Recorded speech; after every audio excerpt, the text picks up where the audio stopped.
Hello and welcome to Iran Today, the show where we discuss some of the events within Iran and the international issues which are affecting the Islamic Republic of Iran. And our focus today is foreign policy. It is the United States, where in the last weeks before Barack Obama takes office, the Bush administration appears to be stepping up its efforts to put pressure on Iran. On December the 17th, the U.S. Justice Department filed a civil action seeking to seize the funds and property of the Alavi Foundation, which is a non-profit organisation which has been promoting Persian and Islamic culture in the United States for more than 30 years. Now, the United States is accusing the foundation of having hidden links with Iran's Milli Bank, which is currently under U.S. sanctions. This despite the foundation being under close federal scrutiny since it was founded in 1973.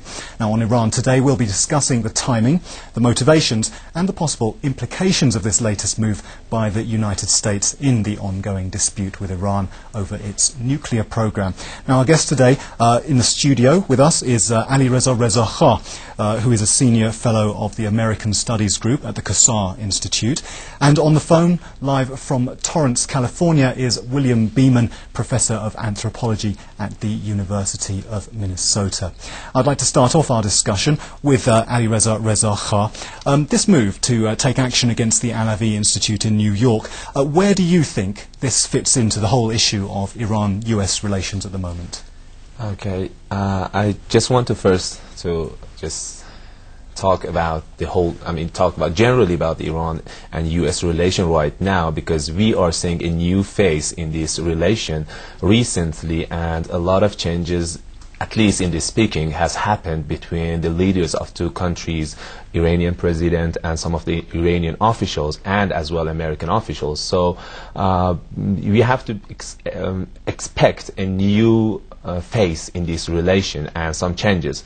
And there are some groups and there are some people inside, especially inside the United States, who don't like these changes, especially to happen especially at the last days of George Bush administration. So they are doing as much as they can to stop any kind of change in this relation. So the Alavi Foundation issue is one of the things. It is not the first issue which is happening right now inside the United States. If we look back, there were some other issues similar to this one. We have seen that a lot of Iranian American has been tackled by U.S. government, especially the Justice Department.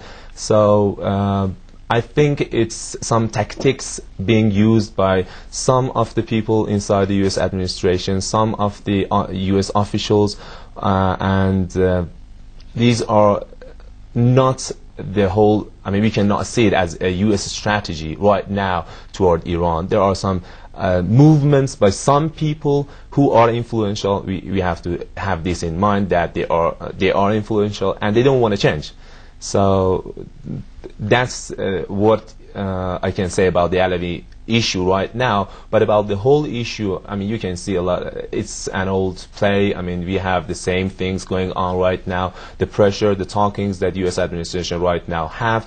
But recently we have seen the talks of Condoleezza Rice. She has, and some reactions from Iran. She has been talking. Yes, we're going to get on to Condoleezza Rice's very interesting statements later on the programme, but I just want to throw that over to William Beeman, who's in Torrance, California. Professor Beeman, Alireza Rezakhah is suggesting that there is a movement, a global, a larger movement for change in the U.S.-Iran relations, but there are perhaps some reactionary forces in America who are lobbies, perhaps think tanks, who are against this. Do you agree?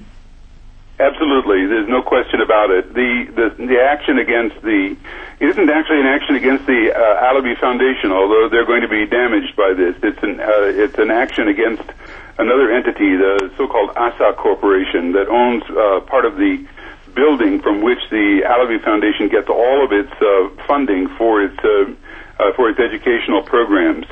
But this, it's a very curious business. The U.S. Attorney's Office in southern New York has brought a civil action against the Asa Corporation to confiscate funds that are the result of rents from this very large office building, and The Asa Corporation itself is not a U.S.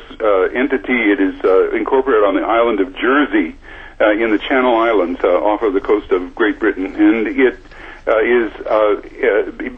being a civil suit, not a criminal suit.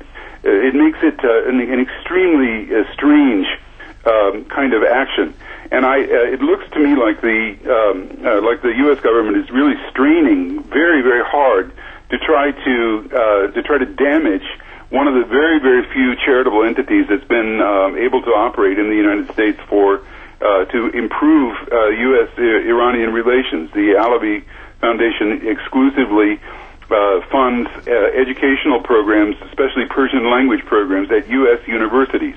That's virtually their only activity. And so, by bringing the suit against this partner entity, the U.S. Attorney's Office is really trying to shut down the Alavi Foundation, and this is going to be damaging to the United States because there is really no other significant funding for Persian language instruction in the United States. The U.S. government doesn't do it. So then, Professor Beeman, quite honestly, I think that this has